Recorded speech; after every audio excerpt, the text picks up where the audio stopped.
Hey there, Chef Shelley here. If we're just meeting for the first time, I'm a personal chef and I help other passionate cooks start their own spectacular personal chef business because you can get paid to do what you love, cook, without spending tens of thousands of dollars on culinary school or sacrificing all your nights, weekends, and holidays away from your family doing restaurant work or catering work.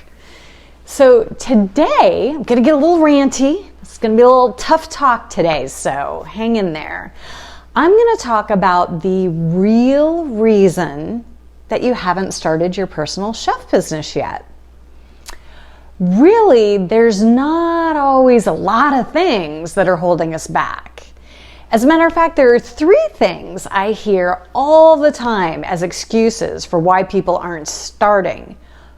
But even these 3 most popular reasons are secretly covering up the real, actual reason that you're not getting started. But the great news is, no matter what you think the reason is, or what the actual reason is, the person who can fix this is you. So it literally just boils down to finding out what are the excuses that we're making that are keeping us from accomplishing what we really want to do. What are those excuses coming up and what are they covering up? Because once we identify those obstacles, then we can figure out how to get under them, through them, or over them.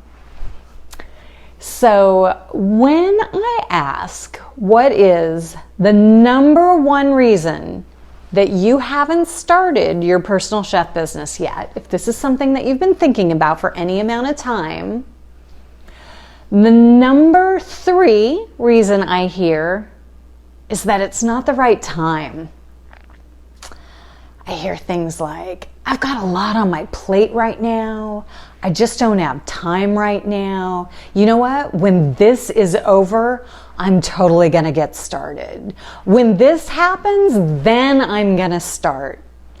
And I get it. I really do. I have got a ton on my plate. I'm married. I've got 2 boys with autism. I have a full load of clients with my personal chef business. I run the Personal Chef Business Academy. I support my current students with content and coaching calls. And you know what else I find time to do? I'm putting out video content for you absolutely free every single week, week after week. It would be super easy for me to make the excuse that I do not have time to do this. But I decided it was a priority to me. I wanted to do it. I wanted it for my business and for you. And here's the thing. You can set a goal and make it a priority. It doesn't have to be 8 hours a day, 7 days a week. If it's really a goal of yours to have a personal chef business that you love and get paid to cook, you can probably carve out 20 minutes a day. Take a week, 20 minutes a day to put together your recipes. Then take a week of just 20 minutes a day to start putting together some menus. You have to make dinner anyway, so cook yourself a week's worth of dinners just like you would for a paying client and get some practice in. You can totally start your business in 20 minutes a day, week after week. Just be consistent at it. In a couple of months, you'll have put 20 hours into starting your personal chef business. Now, it might take you a few months, but it's totally doable. So honestly, don't sit on your ass for a 7-hour Netflix binge and tell me that you don't have time. You really want to do it. You're really passionate about it. This is your dream come true, but you just don't have the time. We all have a choice on where we're spending our time. So reason number 2, I hear, I just don't have the experience, chef. I just don't have the confidence. I don't have the culinary degree. I don't have years and years of professional cooking experience to start this business. Well, you've heard me say that you do not need culinary school to start a personal chef business and be successful. I don't have it. You don't even need culinary school to be successful in restaurants. Hello, Gordon Ramsay, Tom Colicchio. So to be a personal chef and to cook for private clients, we get to really serve clients to the best of our ability and cook great food, being passionate about that food. Now, you might not be cooking like a Michelin star chef, but I'm telling you what, there's a lot of cooks out there who might have gone to culinary school who don't cook that great. And there's a lot of cooks out there who never went to culinary school who are fantastic. So just like there are people who fail out of college, there are people who don't make it through culinary school or make it through and still just aren't great or professional. Culinary school might teach you how to cook, which you can learn anywhere. You know, culinary school, online, books, restaurants, real life, your own kitchen, self-taught. Every single day you can be increasing your skill with practice in cooking. And it's 100% different than running a restaurant. So doing that for years still won't really give you what you need either. You need to be able to cook great food, and you need to have a passion for sharing that with people to give them a great experience, because that's what they're paying for. But don't think that you need to have culinary school or years of restaurant experience and use that against yourself to keep from getting started with a personal chef business that you love. All right. Excuse number one. I hear a lot from people. They just don't have the money to get started. And I want to kind of look at this from a couple different ways, and also why it's such a bullshit excuse. So first, how much money does it take to put together a list of recipes, tell someone that you will cook them a week's worth of dinners, and that it'll cost this much? How much do you need to have in the bank to be able to do this? How much do you need to spend? Nothing. So let's just start here at the very basic beginning that this is bullshit. Okay. Now, to have a professional personal chef business, yes, there are things that you want to have in place.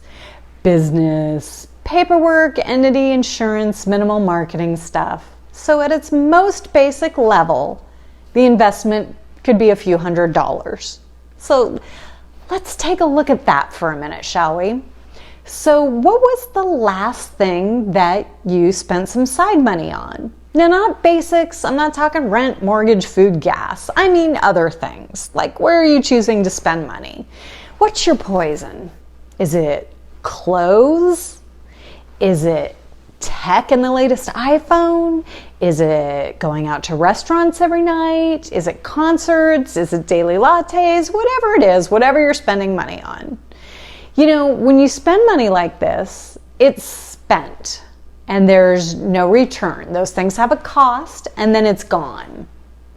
But when you're looking at starting a business, it's not a cost, it's actually an investment. And the reason why it's an investment is because you get a return on the money you put into your business. You spend a few $100s on the basic business startup costs for a personal chef business, and then you actually have something that you use to make more money. Much, much, much more money than the mostly one-time cost to start your business. You take a few $100s to get a business entity, insurance, some basic marketing, and then you make a few $100s every day cooking for clients. So you spend, let's say, even $500, and you're making the national average of $335 a day. So you cook twice, you've already covered your costs and made a profit. There are businesses out there that cost thousands, tens of thousands of dollars to get started. Starting a personal chef business is laughingly low cost for how much money you can make. Like I said, get your recipes together, start telling people, make some money first, and then get your stuff set up right. But don't tell yourself a sad story that you don't have the money. Dig a little bit deeper and try to figure out why you're thinking that. Because those are excuses that I hear, but it really comes down to it, like we just talked about. None of those are really a deal breaker, right? You can technically get started for like $0. You can take baby steps to move forward and get started in a minimal amount of time. And you don't have to have culinary skill or years of restaurant experience. So what it all boils down to, what all of these reasons are covering up, is basically just some level of fear. Am I right? What if people don't like my food? What if I can't find any clients? Sure, chef, it worked for you, but I don't think this is gonna work for me. I'm different. You're afraid to go after your dream. We're afraid that we're going to fail. The idea of stepping out on your own to create a life you want out of thin air doesn't sound just scary. It is kind of scary. But it's only really scary if you have to do it by yourself. And it's a good thing for you. You don't have to. You've got me. Overcoming fear when you're starting a personal chef business is one of the most important skills you want to master. It is just as important as cooking well. If you're not doing the things you need to do to start or grow your personal chef business, it's probably not really a lack of time, money, or experience that's stopping you. It's fear. Every entrepreneur has to face fear and overcome their own fears. Don't get me wrong, we still have the fear. We just learn how to manage it. Because when you realize that it's the fear that's stopping you, you can ask yourself literally, wait a second, what exactly am I afraid of? For most people, fear can often be disguised as procrastination. And a lot of times fear comes from just the fear of the unknown. The quickest way to get through that is knowledge. Learning can be a powerful antidote to fear of failure. Successful entrepreneurs and leaders are committed to learning this for life. So take your first small step, download the free guide on how to prepare a weekly meal service for a paying client. Get some knowledge and comfort level to then be able to take the next small step forward with your dream of having a personal chef business and getting paid to do what you love. Because the clients are out there and they are hungry for what you're cooking. So don't let fear get in the way of you having your dream business.